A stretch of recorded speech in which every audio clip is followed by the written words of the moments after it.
तो मैं श्रीकांत सर फिर एक बार नए वीडियो में हाजिर हुआ हूँ। नए वीडियो के साथ इसमें बहुत ही अच्छे अच्छे क्वेश्चन हैं और 28 से 30 क्वेश्चन हैं, जिसमें आपसे 30 क्वेश्चन पूछा जाएगा, लेकिन उसमें करीब करीब आपका 100 क्वेश्चन हो जाएगा, क्योंकि प्रत्येक ऑप्शन पे मैं कराता हूँ। इससे पहले भी वीडियो में डाल चुका हूँ, उसमें आप देख चुके हैं कि मैं किस तरीके से बताता हूँ और किस टाइप से बताता हूँ। तो प्लीज़ आप लोग इसको देखें और आशा करता हूँ कि आप लोग बहुत अच्छे होंगे और अच्छे तरीके से तैयारी कर रहे होंगे और हमारे फ़ौज के लिए आप लोग बेहतर से बेहतर ढाल बन के खड़े होंगे। तो चलिए वीडियो को स्टार्ट करते हैं। अपना अपना काम आप लोग कर दीजिएगा, सब्सक्राइब लाइक शेयर जो भी करना है सब आप लोग कर दीजिएगा। तो चलिए चलते हैं, वीडियो का स्टार्ट करते हैं और अपने समय के अनुसार। तो चलिए देखते हैं। पहला क्वेश्चन है कि विश्व स्वास्थ्य दिवस कब मनाया जाता है। पहला क्वेश्चन है कि विश्व स्वास्थ्य दिवस कब मनाया जाता है। ए ऑप्शन है 7 अप्रैल, बी है 7 मई, सी है 1 अप्रैल और डी है 1 मई। तो जल्दी करिएगा, जल्दी जल्दी इसका जवाब दीजिएगा, फटाफट आंसर दीजिएगा।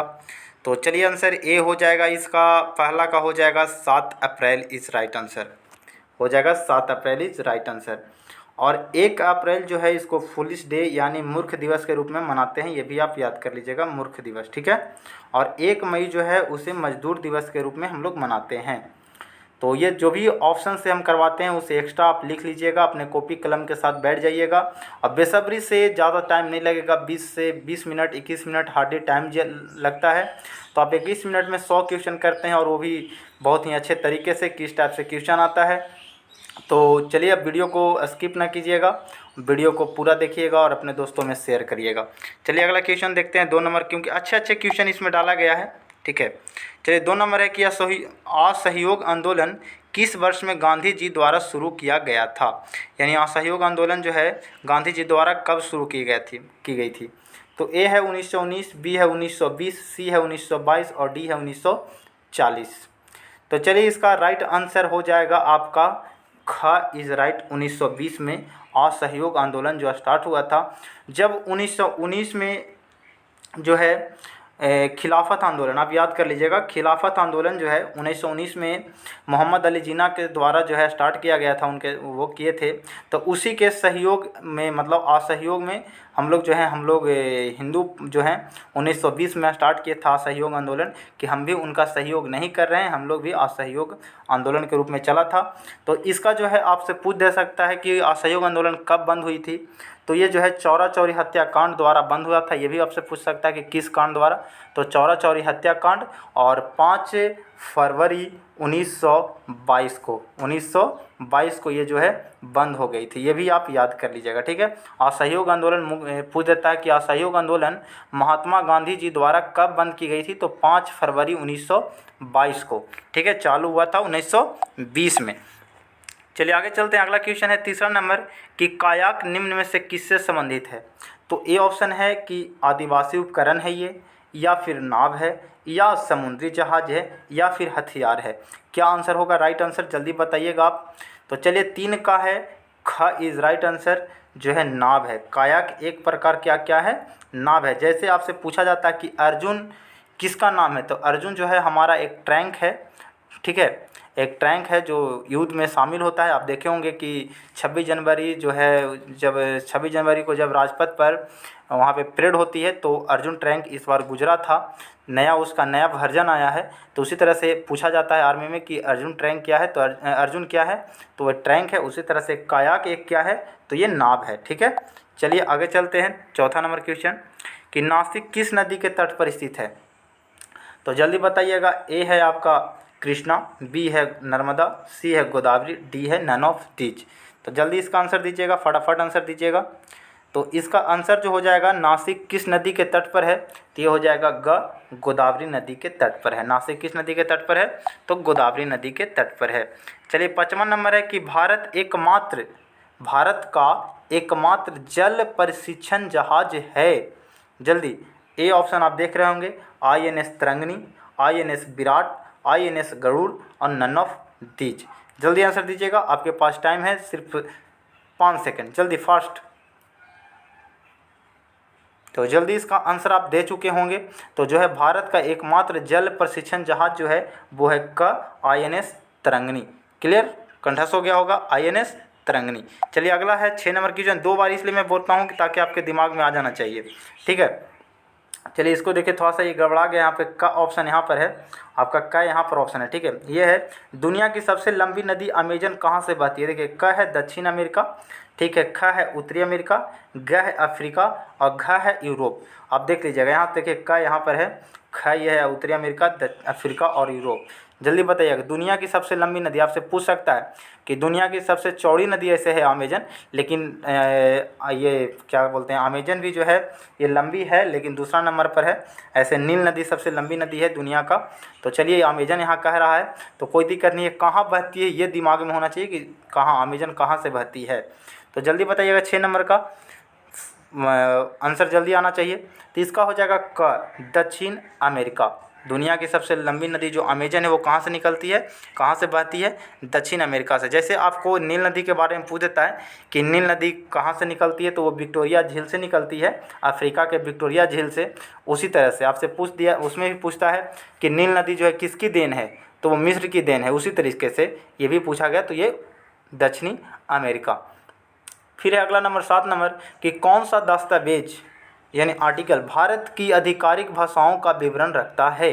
जल्दी बताइएगा, ए ऑप्शन 9th 11th या 8th या नन ऑफ दी। जल्दी बताइएगा राइट आंसर, जल्दी बताइएगा 7th का। कौन सा दस्तावेज यानी आर्टिकल जो है, कौन सा आर्टिकल जो है आपके आधिकारिक भाषा जो है उसके बारे में विवरण बताता है कि हमारा क्या ये का इसका काम है। तो जल्दी बताइएगा, इसका जो है आंसर हो जाएगा राइट 8, ठीक है, 8 इज राइट आंसर। अगला चलते हैं 8 नंबर क्वेश्चन है कि भारतीय सेनाओं को कमांडो की संख्या बताइए। तो ए है 62, बी है 7, सी है 6 और डी है 20। जल्दी बताइएगा, आपको पता होगा भारतीय सेना यानी आर्मी कितने कमांडो में बांटा गया है और प्रत्येक कमांड का कहाँ कहाँ मुख्यालय है ये भी याद रखिएगा। आर्मी ये टैग ही बहुत बेटर है, ठीक है, ये आर्मी टैग। तो ये इसका कमांडो की संख्या कितनी है, तो ये आंसर हो जाएगा ख 7 कमांड में, क्योंकि अगर आप सेना से हैं तो ये पता होना चाहिए कि कितने कमांड में बांटा गया है। तो 7 कमांड में बांटा गया है। चलिए उसी तरह से है 9 नंबर की जिम कॉर्बेट राष्ट्रीय उद्यान कहाँ स्थित है। बहुत ही इंपॉर्टेंट क्वेश्चन, बार बार जो पूछा जाता है वही क्वेश्चन प्रीवियस ईयर क्वेश्चन मैं डालता हूँ। जिम कॉर्बेट राष्ट्रीय उद्यान कहाँ स्थित है। ए है उत्तर प्रदेश, बी है झारखंड, सी है छत्तीसगढ़ और डी है उत्तराखंड। जल्दी फट से आंसर आपका आना चाहिए। 9th नंबर क्वेश्चन, जल्दी फट से आंसर। चलिए तो इसका आंसर हो जाएगा आपका घ उत्तराखंड, ठीक है। जिम कॉर्बेट नेशनल पार्क कहाँ है, उत्तराखंड में स्थित है। क्लियर। और ये गेंडों के लिए प्रसिद्ध है, ये भी याद रखिएगा, ठीक है, एक सिंग वाले गेंडा के लिए प्रसिद्ध है। आगे सऊदी अरब की मुद्रा है। A option dinar, B lira, C riyal, D none of these. जल्दी बताइएगा सऊदी अरब की मुद्रा क्या है, सऊदी अरब की मुद्रा क्या है। जल्दी फास्ट आंसर होना चाहिए। तो चलिए इसका आंसर है ग रियाल, ठीक है, रियाल। क्योंकि आपको आंसर ही सब कंठस्थ होना चाहिए, बहुत ही हौला हौला क्वेश्चन है और आराम आराम से बताना है। स्वतंत्र भारत की पहली गवर्नर जनरल था, स्वतंत्र भारत की पहली महिला गवर्नर थी, स्वतंत्र भारत की पहली महिला गवर्नर कौन थी। तो ए ऑप्शन है विजया लक्ष्मी पंडित, सी है शीला दीक्षित या फिर Sarojini Naidu, none of these. जल्दी बताइएगा इसका आंसर क ख ग घ में, जल्दी बताइएगा कौन सा है। तो मैं बता दूं कि स्वतंत्र भारत की पहली महिला गवर्नर जो थी वो थी सरोजिनी नायडू, ग इज राइट आंसर। और ये कहाँ की थी, यूपी में बनी थी। किस, अगर आपसे पूछता था कि किस राज्य की पहली महिला गवर्नर महिला बनी थी, तो यूपी राज्य की बनी थी। और कौन बनी थी, सरोजिनी नायडू। उसी तरीके से आपसे पूछ दिया जा सकता है कि स्वतंत्र भारत की पहली महिला मुख्यमंत्री, तो भी सुचेता कृपलानी जो है यूपी की ही बनी थी। कहाँ की बनी थी, यूपी की ही बनी थी। और विजया लक्ष्मी पंडित जो ऑप्शन में आपका ए ऑप्शन है, ये यूएनओ का पहला महिला सदस्य है भारत की। आपसे पूछा जा सकता है कि भारत की प्रथम महिला जो यूएनओ की सदस्य बन चुकी है, अध्यक्ष बन चुकी है, वो है विजया लक्ष्मी पंडित, राजदूत विजया लक्ष्मी पंडित। कंठस्थ कर लीजिएगा ये सब क्वेश्चन, ठीक है। चलिए आगे है 12 नंबर, गाइड पुस्तक के लेखक कौन है। 12 नंबर ए है बी.एस. नायपॉल, आर.के. नारायण, टैगोर या चार्ल्स डिकेन। जल्दी बताइएगा। तो जल्दी बता दूं मैं आंसर, तो इसका है जो आर.के. नारायण, ठीक है। गाइड पुस्तक के लेखक कौन है, आर.के. नारायण। चलिए आगे चलते हैं। 13 नंबर, सशस्त्र बल के सर्वोच्च कमांडर कौन होता है। सशस्त्र बल के सर्वोच्च कमांडर कौन होता है। सेना कमांडर, प्रधानमंत्री, रक्षा मंत्री या राष्ट्रपति। जल्दी फास्ट आंसर आना चाहिए। तो इसका आंसर हो जाएगा घ राष्ट्रपति। आप लोग जवाब नहीं देते हैं, आप लोग को बताना है कि हम कितना इसमें क्वेश्चन सही कर पाए। आपके पास 28 क्वेश्चन है, यानी आपसे ज़्यादा इसमें करीब करीब आपको 60 से 70 80 क्वेश्चन बन जाएगी। तो आपको बताना है कि 28 क्वेश्चन में कितना राइट क्वेश्चन किए हम, तब हमें पता चलेगा कि हाँ आप लोग का तैयारी बेस्ट है या फिर आपको और करनी चाहिए। तो उस लेवल के और मैं बताऊँगा, ठीक है।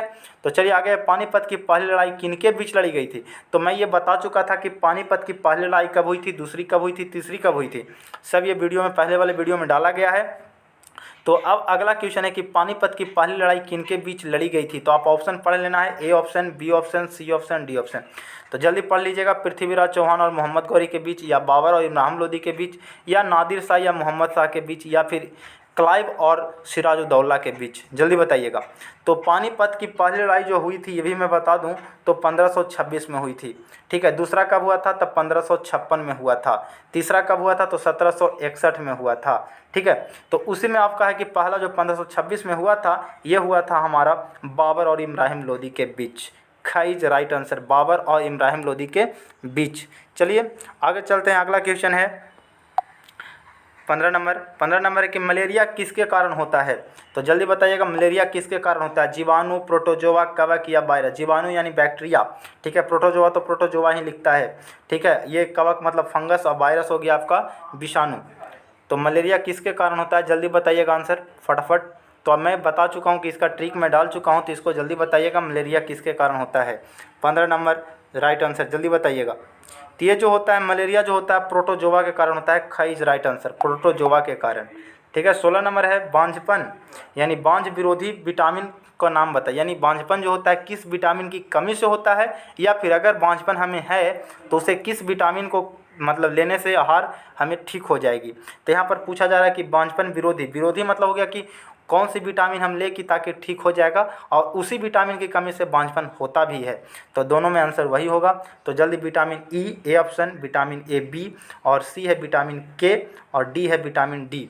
जल्दी बताइएगा, फटाफट आंसर दीजिएगा 16 के। तो इसका जो होता है विटामिन ई होता है आंसर, विटामिन ई। अगर आपको ई की कमी हो जाएगी तो आपको बांझपन हो जाएगा, नपुंसकता जिसको बोलते हैं, बांझपन कहा जाए या नपुंसकता कहा जाए।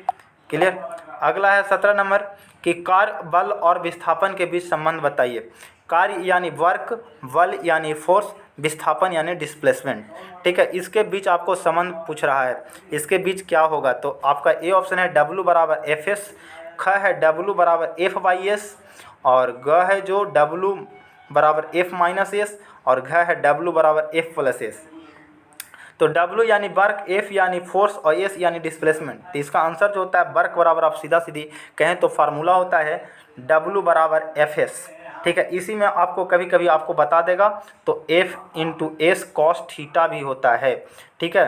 तो वर्क बराबर आपसे अगर फार्मूला पूछा जाए तो W बराबर FS कॉस थीटा आप मारिएगा। अगर दोनों रहे तो इसको मारना, अगर ये नहीं रहे तो आप FS मार सकते हैं। तो यही विस्थापन के बीच, देखिए थोड़ा सा टेक्निकल क्वेश्चन डाला है, बस थोड़ा सा टेक्निकल है। वहाँ पर आपसे ये नहीं पूछा कि कार्य का फार्मूला बताइए, सीधे पूछ दिया कि इसके बीच में संबंध बताइए, ठीक है। तो चलिए आगे चलते हैं। 18 नंबर है कि सिस्मोग्राफ से क्या मापा जाता है, जल्दी बताइएगा। सिस्मोग्राफ से क्या मापा जाता है, ठीक है। सिस्मोग्राफ से क्या मापा जाता है। ए में है हवा की गति, बी में है बारिश, सी में है भूकंप, डी में है नन ऑफ दीज। तो सिस्मोग्राफ बार बार क्वेश्चन अगले बार ही पूछा गया, तो ये जो है भूकंप इज राइट आंसर। और स्केल पूछेगा तो रिएक्टर स्केल पर भूकंप मापा जाता है, ठीक है। यंत्र है तो सिस्मोग्राफ। अगला है कौन सी गैस सोडा वाटर के लिए तैयार करने में इस्तेमाल की जाती है। कौन सी गैस सोडा वाटर को तैयार करने में इस्तेमाल की जाती है। ए है सल्फर, बी है कार्बन डाइऑक्साइड, सी है कार्बन मोनोऑक्साइड, और डी है कार्बन। तो जल्दी बताइएगा। तो इसका हो जाएगा ख, carbon dioxide is right answer. फटाफट दीजिएगा आंसर, समझ गए, carbon dioxide is right answer. आगे चलते हैं। 20 नंबर क्वेश्चन है कि निम्न में से कौन सा अदिश राशि है। राशि आपको पता हो तो आप कह सकते हैं अदिश राशि वह राशि है। आपको देखिए कोई भी क्वेश्चन एक्स्ट्रा मैं कराऊंगा तो आप ध्यान दीजिएगा। अदिश राशि वह राशि है जिसमें सिर्फ परिणाम होती है, और सदिश राशि वह राशि है जिसमें परिणाम और दिशा दोनों होता है। तो अदिश यानी परिणाम। तो क में है गति, ख में है बल, ग में है त्वरण, डी में नन ऑफ दीज। तो जल्दी बताइएगा। तो बल और त्वरण आपको पता है कि सदिश है, बल और त्वरण है जो सदिश है। तो ग जो है क जो है गति यानी अदिश राशि है। क्लियर। आगे चलते हैं। 21 नंबर, हेमोग्लोबिन का मुख्य घटक क्या है। ए है प्रोटीन, बी है लोहा, सी है मोटापा, डी है विटामिन। यानी हेमोग्लोबिन का मुख्य घटक क्या है, हेमोग्लोबिन में क्या पाया जाता है। तो इसका आंसर हो जाएगा आपका, जो आप बता रहे होंगे तो इसका आंसर हो जाएगा लोहा इज राइट आंसर। ठीक है, हेमोग्लोबिन का मुख्य घटक क्या है, लोहा, यानी एफ कहीं कहीं आपको दे देगा। ठीक है, तो प्राथमिक रंग क्या है, तो ये अगले वीडियो में मैं बता चुका हूँ कि प्राथमिक रंग कौन कौन होते हैं। तो आप बता दिए होंगे इसका आंसर। क है लाल नीला हरा, ख है नारंगी नीला पीला, ग है लाल नीला पीला और घ है नन ऑफ दीज। तो प्राथमिक रंग जो होता है RBG, मैं ट्रिक से बताया था, RBG यानी रेड ब्लू ग्रीन, लाल हरा नीला। तो लाल हरा नीला कहाँ है, का इज राइट आंसर। खट से मार के निकल जाना है, पट से, समझ गए। तुरंत एकदम ये सब खट पट एकदम होना चाहिए। स्टूडेंट लाइफ में पट से जैसे ही क्वेश्चन पढ़े एकदम दिमाग में टक से आना चाहिए। जैसे कहा था ना ये कि कोई भी चीज़, जैसे मैं मौत के मुंह से वापस टक से वापस आ गया, तो इस तरह से एकदम टक से आना चाहिए तुरंत दिमाग में, समझ गए। ये सब जो है एकदम हौला है। ठीक है, हवा में कितने प्रतिशत कार्बन डाइऑक्साइड है, यानी CO2 का मात्रा वायुमंडल में आप बताइए कि कितना है। तो मैं इसके पहले वीडियो में बता चुका हूँ कि ऑक्सीजन कितना है, हाइड्रोजन कितना है। ठीक है, तो सब मैं बता चुका था, हीलियम कितना है ब्रह्मांड में, सब बता चुका हूँ। वो वीडियो आप देख लीजिएगा, आपको टोटल क्लियर हो जाएगा। तो मैं बता दूँ कि ऑक्सीजन जो है 21% है वायु हवा में, या फिर उसी को बोला जाता है 20.68। ठीक है, ये ऑक्सीजन की मात्रा है। तो आपसे पूछा जा रहा है कार्बन डाइऑक्साइड, तो कार्बन डाइऑक्साइड की मात्रा होता है 0.03% इज राइट। तो आपको यहाँ पर थोड़ा सा लगभग में दे दिया है, ये हो जाएगा 0.04%। समझ गए, लगभग में थोड़ा सा देता है तो आप उसके करीब वाला मारिएगा और निकल जाएगा। जैसे 20.68% होता है राइट, लेकिन 21% सगर देता है, तो यही मार के निकल जाना है लड़के लोग को। ठीक है, तो यहाँ पर कार्बन डाइऑक्साइड का राइट वैल्यू ये होता है 0.03, ऐसे दिया हुआ है ऑप्शन ये, तो ये मार के निकल जाएंगे पट से। ठीक है, 24 नंबर है कि निम्न में से कौन मानव शरीर के समन्वय गतिविधियों को नियंत्रित करता है।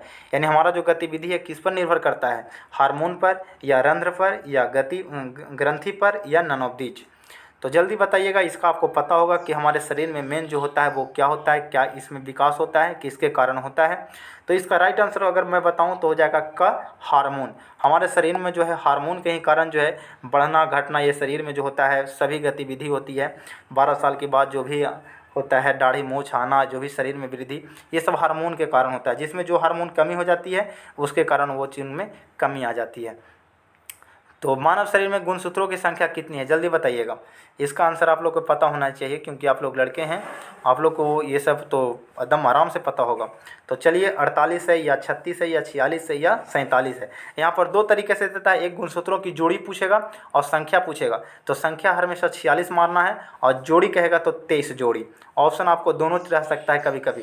जैसे अगर आपको ऑप्शन में रहता है ये 23A में, फिर 36, फिर 46 और फिर 47, तो संख्या पूछेगा तो हर हमेशा 46 मारना है, और अगर जोड़ी पूछेगा तो हर हमेशा 23 मारना है। लेकिन वहाँ पर संख्या ना पूछ के सीधे कह दे कि मानव शरीर में गुणसूत्र बताइए कितना होता है, गुणसूत्र कितना होता है, तो ऑप्शन रहेगा 23 जोड़ी, ऐसे लिखा रहेगा, जोड़ी में लिखा रहेगा 23 जोड़ी और 46, तो हम 23 जोड़ी और 46 दोनों में ऑप्शन आपका रहेगा सी में दोनों, तो दोनों मार के निकलेंगे। ठीक है, तो जोड़ी 23 जोड़ी, अगर खाली 23 है तो 23 संख्या हो गया, जोड़ी ना हुआ। अगर जोड़ी रहता तो 23 जोड़ी भी इज राइट आंसर। ठीक है, 23 दूनी 46 हो जाता है। आगे है 26 नंबर कि मनुष्य शरीर में मांसपेशियों की संख्या कितनी है। ए में है 639, बी में है 693, सी में 300 और डी में है 369। जल्दी बताइएगा, फट से आंसर इसका दीजिएगा आप लोग। मांसपेशियों की संख्या कितनी है हमारे शरीर में, जल्दी आंसर दीजिएगा। तो मांसपेशियों की संख्या जो होता है वो होता है हमारा 639 को। हमारे शरीर में मांसपेशियों की संख्या कितनी है, 639। जैसे हमारे शरीर में हड्डियों की संख्या 206 होती है, उसी तरह से मांसपेशियों की संख्या 639 होती है। क्लियर। अमीनो अम्ल, जैसे आप लोग से पूछ दिया जाता है कि अमीनो अम्ल की संख्या कितनी होती है हमारे शरीर में, तो 20 होता है। और ये किससे बनता है, तो ये प्रोटीन से बनता है। ठीक है, तो ये सब क्वेश्चन को आप लोग को कंठस्थ होना चाहिए, जो क्वेश्चन आपको बार बार पूछा जाता है। अगला क्वेश्चन है कि किडनी की मौलिक इकाई क्या कहलाती है, यानी किडनी जो है उसका मेन रूप से क्या है। तो ए है नेफ्रॉन, बी है न्यूरॉन या नेफ्राइटिस या लसिका। जल्दी बताइएगा इसका 27 का आंसर, फट से आंसर दीजिएगा। तो किडनी जो एक है, एक इसका मौलिक इकाई जो है ये nephron, nephron is right answer, का इज राइट आंसर। ठीक है, नेफ्रॉन। अगला है 28 नंबर और लास्ट क्वेश्चन इस वीडियो का, तो प्लीज़ आप लोग शेयर कीजिएगा और इसे ज़्यादा से ज़्यादा अपने दोस्तों में, क्योंकि आर्मी, जीडी, एसएससी सभी के लिए इम्पॉर्टेंट है, बहुत ही बेसिक। अगर वर्दी की चाहत हो तो हमारे साथ ज़रूर जुड़ें। और अगला ये है कि मानव शरीर में रक्त किससे शुद्ध होता है, तो लड़के बहुत सारे इसमें मार देंगे आपको, फेफड़ा, दिल यानी हार्ट आपको देगा, तो ये सब मार देते हैं। तो ऑप्शन इसका है ए में देखिएगा, इसका आंसर जो है दिल है, गुर्दा, फेफड़ा या अंग प्रणाली। तो मैं 2 क्लियर कर चुका हूँ कि दिल और फेफड़ा होगा नहीं, तो आप बताइएगा इसका आंसर। आपका कमेंट में आंसर आना चाहिए, जो भी बंदा देखते हैं। ये आप लोग का वर्दी की चाहत होगी तो ज़रूर आंसर दीजिएगा और फट दीजिएगा, ठीक है। तो बस इतना ही तक। जय हिंद, जय भारत। अपना काम आपको करना है, मैं अपना काम बेखूबी निभा रहा हूँ, आपको अपना काम निभा देना है। लाइक, शेयर, सब्सक्राइब और जो भी लिखना है क्वेश्चन वो एक्स्ट्रा लिख लेना है, ठीक है। तो थैंक यू। जय हिंद, जय भारत।